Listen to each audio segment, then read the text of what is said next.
आज 8 तारीख को जो अभी हाल ही में जो दो राज्यों में विधानसभा चुनाव हुए हैं, जम्मू कश्मीर और हरियाणा, सुबह 9 बजे तक, जब 8 बजे मतगणना शुरू हुई, 9 बजे तक आते आते ऐसा लगा कि कांग्रेस की दोनों में ज़बरदस्त बढ़त हासिल है। 8:30 बजे तक तो ऐसा लग रहा था 70 सीटें के आसपास, 70 सीटों पर कांग्रेस आगे चल रही थी हरियाणा में।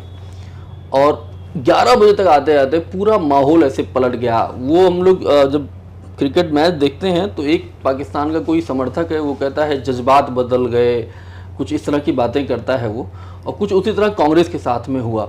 ढोल मजीरे पूरे, जो अकबर रोड में जो उनका कार्यालय है वहाँ पर ढोल मजीरा, जलेबी, ये सब छनवाने की पूरी मिष्ठान, बहुत सारे हलवाइयों को बुलवाया गया था। और 12 बजे तक आते आते वो सब लोग वहाँ से निकल गए। कांग्रेस के साथ जो कुछ हुआ है, मतलब हम लोकसभा चुनाव में जो उसका आत्मविश्वास था, कैसे इन दो चुनाव में, जम्मू कश्मीर में इसलिए भी नाम ले रहा हूँ, पिछली बार वहाँ पे 12 सीटें थी, इस बार 6 सीट अभी उसने जीती हुई हैं। यहाँ पर 6 सीट माइनस में है, अगर अभी वर्तमान में उनका जो हार जीत का अगर आंकड़ों को अगर आप देखें तो। और यहाँ पर हरियाणा में 30 सीटें थीं, अभी उनके पास 35-36 सीटें उनको मतलब मिलती हुई दिखाई दे रही हैं। हमारे साथ हमारे संस्थान के वरिष्ठ पत्रकार हैं, प्रभु पटेरिया सर हैं। इस पूरे चुनाव को, परिणाम को आप कैसे देख रहे हैं? 9 बजे तक ऐसा लग रहा था कांग्रेस की पूरी लहर है। एग्जिट पोल में हम लोग देख रहे थे, ओपिनियन पोल तो अलग बात है, एग्जिट पोल तक में ये आया था कि कांग्रेस की मतलब सरकार वहाँ बन रही है, भले ही उनको 50 से 55 के बीच में सीटें मिले। कैसे देख रहे हैं परिणाम को, इसको आप? देखिए, ये परिणाम यदि हम कहें हरियाणा का परिणाम, चाहे जम्मू कश्मीर का परिणाम को देखें, तो ये जो है जनता के जो है जनता की जीत इसको कह सकते हैं। जनता ने बहुत सोच समझ कर निर्णय लिया। उसकी मेजॉरिटी इससे झलकती है कि वो जो है सिर्फ गारंटियों पर भरोसा नहीं करती वो जनता, कि आप गारंटी देते हैं तो आप उस गारंटी को पूरा करने की क्षमता आप में है कि नहीं। ये बिल्कुल उसी तरीके का मामला कि दंगल में पहलवान उतरता है तो उसकी शारीरिक सौष्ठव को देख के अंदाज़ा लगा लेते हैं कि भाई ये जो है पहलवान जीतेगा। यदि बहुत मोटा ताजा है तो फिर उसके जो है जीतने की संभावना कम होती, फुर्ती भी उसमें चाहिए, दमखम भी चाहिए। तो बिल्कुल उसी तरीके का ये मामला है, मुझे दिखाई देता है। हरियाणा में हम बिल्कुल ये कहें कि जो एजेंसियां थी जिनने ओपिनियन पोल किया या एग्जिट पोल किया, उनको अपने आप को एक बार फिर से सोचना होगा कि वो किस पल्स को पकड़ रहे हैं। क्या आदमी जो है सवाल पूछने पर कुछ और कहता है, वोट डालने जाता है तो कोई और निर्णय लेता है? ये इन चीज़ों को उनको समझना हो, अपने पैटर्न को उनको चेंज करने की ज़रूरत यहाँ पर ख़ास तौर पर दिखाई दे रही है। कि हरियाणा में तो ये कहें कि पूरी तरह ही फेल हो चुके हैं ऐसे सर्वे करने वाले। अब जहाँ तक ये परिणाम ऐसा क्यों आया, तो एक उम्मीद ये थी कि कांग्रेस की सरकार बनने वाली, एक माहौल इसलिए था क्योंकि बीजेपी ने चुनाव के करीब 9 महीने पहले मुख्यमंत्री बदल दिया था अपना, 7 महीने पहले। उसके बाद जो है उन्होंने ओबीसी कार्ड खेला, वहाँ पर मुख्यमंत्री लेकर आए। और हरियाणा का जो राजनीतिक समीकरण है, हम कहें कि पिछले जो है 5 दशक के बाद, करीब 52-57 साल के बाद वहाँ पर जो है तीसरी बार कोई सरकार रिपीट हुई है। तो लोगों को ये ट्रेंड जो हम लोग अंदाज़ा लगाते हैं, तो वो ट्रेंड के हिसाब से एक कयास ये भी लग रहे थे कि अब वो रिपीट नहीं होगी। बीजेपी डर रही है, उनको चुनाव के पहले मुख्यमंत्री बनाना पड़ा। कांग्रेस खासी उत्साह में थी। अभी लोकसभा चुनाव में जब 99 सीटें आई हैं, बीजेपी 400 नहीं पहुंच पाई, तो एक उसका भी जोश कांग्रेस को दिख रहा था, तो उनको लगा कि माहौल बन जाएगा। लेकिन कांग्रेस के जो आपस के जो झगड़े हैं, कांग्रेस के जो हरियाणा के जो नेता हैं उनके आपस के झगड़े, और हरियाणा की जो, यदि हम मध्य प्रदेश के संदर्भ में बात करते हैं तो मध्य प्रदेश में 2 दलीय व्यवस्था है। मध्य प्रदेश में वोटर बीजेपी से नाराज होगा तो कांग्रेस के पास जाएगा, कांग्रेस से नाराज होगा तो बीजेपी के पास जाएगा। यहाँ पर उसके पास तीसरा ऑप्शन नहीं है। हरियाणा में ऑप्शन की लंबी कतार है। अब वहाँ पे आम आदमी पार्टी भी आ गई वोट काटने के लिए, इनेलो था, वहाँ पे जेजेपी थी, तो ऐसे और सारे छोटे छोटे दल थे। जो समीकरण जो बने हैं उसमें बीजेपी खास करके नरेंद्र मोदी ने जो अपने आप को बदला लोकसभा चुनाव के बाद, और बीजेपी ने जो परफॉर्मेंस पूरे देश में दिखाया कि जहाँ पर भी उनकी सरकार है, जहाँ पर भी उन्होंने जो योजनाएं शुरू की, चाहे लाडली बहना योजना शुरू की हो, या किसानों की सम्मान निधि जो दे रहे हैं, या मुफ्त अनाज जो दे रहे हैं, ऐसी जो बांटने की जो उनकी स्कीम है जिसको फ्रीबीज कहते हैं, उसको पूरा करते हुए, कमिटमेंट को पूरा करते हुए बीजेपी साबित हुई है। यहाँ पर हमको देखना होगा कि कांग्रेस की हिमाचल की सरकार है, तो हिमाचल की सरकार ने फ्रीबीज की घोषणा की, लेकिन सरकार बनी तो उसके बाद आपको जो है मंत्रियों मुख्यमंत्रियों को अपनी सैलरी छोड़नी पड़ी 2-3 महीने की। आपको जो है कटौतियां करनी पड़ रही हैं, आपको टॉयलेट पे शुल्क लगाना पड़ रहा है कि किसके घर में कितने कमोड हैं, उसके हिसाब से अब आदेश जारी होता है, लेकिन बाद में वापस ले लिया। लेकिन ये इसका नुकसान हुआ, इससे आम आदमी के मन में ये चीज़ आई है कि बांटने का जो दावा करते हैं, गारंटी देते हैं, क्या उनकी क्षमता वाकई में उसको पूरी करने की? यहाँ पर भरोसा जनता ने किया, मुझे दिखाई देता है, और इस पैमाने पर बीजेपी 100% खरी उतरती हुई दिखाई दी है। अभी जब ये पूरा परिणाम आ गया, मतलब 11 बजे के बाद लोगों ने कहना शुरू किया वहाँ पर जो पूरा जो चुनाव है जाट वर्सेस नॉन जाट में हो गया। बल्कि हम पूरे चुनाव में मतलब महीने 2 महीने का पूरा चुनावी अभियान को अगर हम देखें तो कांग्रेस की तरफ से कोई ऐसी कोशिश नहीं हुई, मतलब कोई ऐसी बात भी नहीं हुई, क्योंकि उनको भी पता था इसका नुकसान जो 2 चुनाव में ऑलरेडी पहले हो चुका है उनको। आपको लगता है कि ये बात सही है कि वहाँ जाट वर्सेस गैर जाट चुप रहे, और जिसको भी जो ये एग्जिट पोल करने वाले लोग हैं, ये जो ओपिनियन पोल करने वाले लोग हैं, और वो जो तमाम राजनीतिक विश्लेषक हैं, यहाँ तक कि बीजेपी के तमाम नेता हताश हो गए थे। उन लोगों की क्या जाटों से ही बातचीत होती थी, ओबीसी तबके से बात नहीं होती थी, या जो गैर जाट है उनसे बातचीत नहीं होती थी? ये मतलब आखिर हुआ कैसे ये?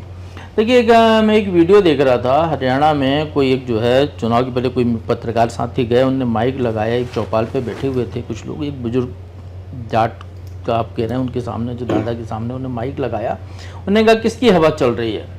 तो जो बुजुर्ग थे उन्होंने कहा कि कांग्रेस की हवा। उससे 4 कदम दूर पे एक दूसरे बैठे हुए थे बुजुर्ग, वो उनके पास गए, उनसे फिर वही सवाल लगाया कि किसकी हवा चल रही है? तो उनका जवाब था, क्या इतनी देर दूर में हवा बदल जाएगी? तो हरियाणा का जो सेंस ऑफ ह्यूमर है, वहाँ के लोगों की जो समझ है, वो इससे साबित होती है। वो कहते क्या हैं, करते क्या हैं, सारी परिस्थितियों को देखकर वो निर्णय लेते हैं। किसान बहुल क्षेत्र है, सबसे बड़ी बात ये है, और किसान आंदोलन लंबे समय से चल रहा है। किसान आंदोलन के जो अगुआ हैं वो बड़े किसान हैं, आढ़तिया हैं। आम छोटे किसान को उससे कोई फायदा नहीं है। किसानों ने देखा कि आंदोलन चलने के बाद भी केंद्र सरकार की नीतियों में कोई परिवर्तन नहीं आया, हालांकि किसान कानून ने वापस ले लिया, लेकिन किसानों के लिए कहीं कोई ऐसी वो नहीं रहा, उनको भी धीरे धीरे समझ में आया होगा। तो ये सारी चीज़ें हैं कि केंद्र सरकार ने जो अपनी नीतियों से जो प्रभाव डाला वहाँ तक नीचे तक, तो उसका असर था निश्चित तौर पर, ये मान के चलिए आप। और जो जाट गैर जाट का समीकरण है, तो जाट जो कांग्रेस में थे तो आपस में ही लड़ रहे थे, बीजेपी ने तो जाटलैंड में खुद ही सीटें बढ़ा ली अपनी। बीजेपी ने भी गैर जाटों पर फोकस किया, लेकिन बीजेपी के जो चुनाव मैनेजमेंट है उसको हमको समझना होगा। बीजेपी बहुत साइंटिफिक तरीके से अपना चुनाव प्रबंधन करती है। बिल्कुल, वो हर चीज़ को बहुत पहले से आकलन करती है, पूरा गेम प्लान लेकर चलती है, और वो जो है हमेशा प्लान बी भी लेकर साथ में चलती है। ये आज ये दांव चल रहे हैं, इसका सामने वाली पार्टी क्या कदम उठाएगी तो उसके काट हमको क्या करनी है, बीजेपी का गेम प्लान में पहले से तय होता है। तो बीजेपी ने कांग्रेस को उसी मोर्चे पर रखा जहाँ पर जाट पे वो उनका फोकस था।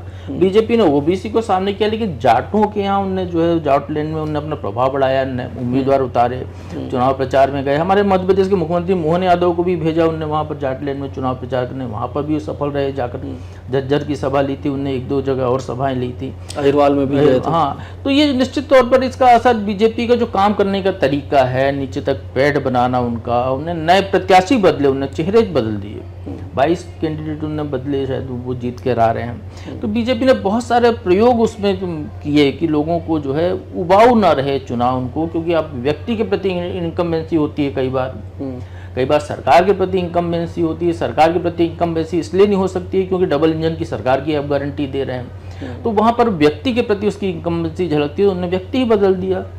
ये बीजेपी का फैक्टर यहाँ पर। वहाँ पर आप देखिए तो वहाँ पर जो है वही आपस में लड़े पड़े जा रहे हैं कि कभी शैलजा क्या नहीं है, मुझे मुख्यमंत्री बनना है, चुनाव लड़ना है। रणदीप सिंह सुरजेवाला जो कभी चुनाव नहीं जीते वो दावेदारी जता रहे हैं, हुड्डा की अलग वो अपनी वो चल रही है। तो ये जो उनका जो आपस का जो झगड़ा कांग्रेस का है वो शायद वहाँ पर ज़्यादा भारी पड़ गया।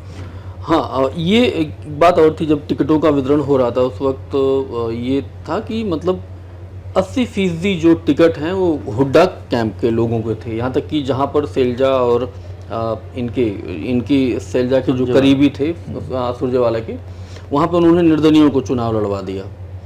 तो आपको लगता है कि ये सब सारी चीज़ें जो हुई हैं इससे बीजेपी को एडवांटेज हुआ, साथ में उस वक्त में आम आदमी पार्टी का मतलब वो जो संयोजक हैं अरविंद केजरीवाल को छोड़ना, यहाँ चुनाव लड़ना, फिर इधर अखिलेश यादव का मना करना, और इधर फिर आईएनएलडी और मायावती का साथ, फिर उधर जेजेपी चंद्रशेखर का साथ, ये छोटे छोटे फैक्टर ने में मुझे लग रहा है बीजेपी के लिए अच्छा गेन किया है।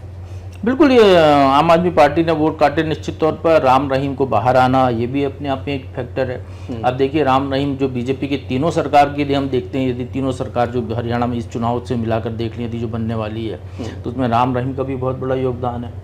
बीजेपी लगातार उनका उपयोग करती रही है, एक बड़ा वर्ग उनसे प्रभावित रहा है वहाँ पर। आम आदमी पार्टी की अपनी एक गारंटियां हैं, दिल्ली में उनका एक अपना असर है अरविंद केजरीवाल का। तो निश्चित तौर पर अरविंद केजरीवाल को बाहर लाकर उनको भी चुनाव प्रचार उतरने का मौका देके बीजेपी ने वहाँ पर भी वोट कटवाने का काम किया है। तो कांग्रेस का जो, क्योंकि वोट बटता किसका है, बीजेपी का जो कमिटेड वोटर है वो या तो घर पे शांत होकर बैठ जाएगा या किसी छोटी मोटी पार्टी को वोट दे देगा, वो विरोधी को वोट नहीं देता है। क्योंकि बीजेपी ने अपने लोगों को अपनी ऐसी विचारधारा में ढाल के रखा हुआ है। वोट बढ़ता है कांग्रेस का, बहुजन समाज पार्टी का प्रादुर्भाव देख लीजिए आप, चाहे समाजवादी पार्टी देख लीजिए, जो भी दल बने हैं, आम आदमी पार्टी देख लीजिए, तो इनने वोट काटा है कांग्रेस का। तो नुकसान ये निश्चित तौर पर कांग्रेस को ही किया है उन लोगों ने, और बीजेपी को इसका अप्रोक्ष फायदा हुआ है। एक मेरा आखिरी सवाल ये है कि आम आदमी पार्टी से भी गठबंधन की बातचीत चल रही थी, 2-3 दिन उन लोगों ने मीटिंग भी की और कुछ सीटों को लेकर शायद 2-3 सीटें वो लोग दे रहे थे।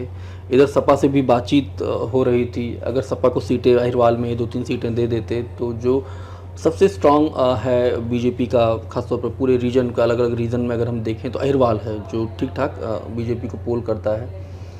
आपको लगता है फ़र्क पड़ता है इससे? और ये ना देना मतलब कहीं ना कहीं हुड्डा का जो पूरा अहंकार है और कांग्रेस के अंदर जो बमचक मचा हुआ था उसकी वजह से भी एक है परिणाम ये मुझे लगता है यूपी का यादव समाज अलग है, हरियाणा का अलग है, दोनों में बहुत जमीन आसमान का अंतर है। अखिलेश यादव उत्तर प्रदेश के नेता हो सकते हैं, हरियाणा के यादव समाज के नेता नहीं हो सकते हैं।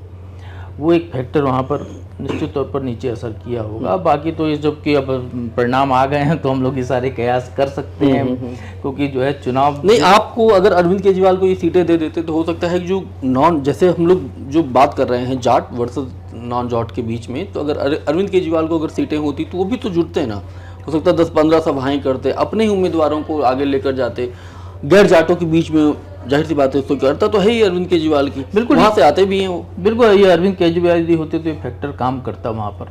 कांग्रेस की रणनीतिक भूल इसको मान सकते हैं हम। और दूसरा, राहुल गांधी की जो एरोगेंसी है, लोकसभा चुनाव में वो समझ में आया कि वो फायदेमंद थी उनको, उन्होंने वही चीज़ यहाँ पर भी रखी।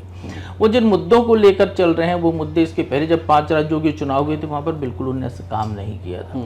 उन मुद्दों ने लोकसभा चुनाव में काम किया, क्योंकि लोकसभा चुनाव पूरे देश में हो रहे हैं, दक्षिण भारत में बहुत जातिवाद वहाँ पर भी है, ये सारी चीज़ें। तो कहीं ना कहीं तो यहाँ पे उसका फायदा उनको हुआ। अब जब वो छोटे चुनाव में फिर वो चुनाव मुद्दों को लेकर जा रहे हैं वो, तो वहाँ पर मुद्दे वैसे असर करते हुए नहीं दिखाई दे रहे हैं। तो ये चीज़ें कहीं ना कहीं कांग्रेस को सोचना होगा अपने आप को कि वो किन मुद्दों पर कहाँ जाना है चुनाव लड़ने के लिए।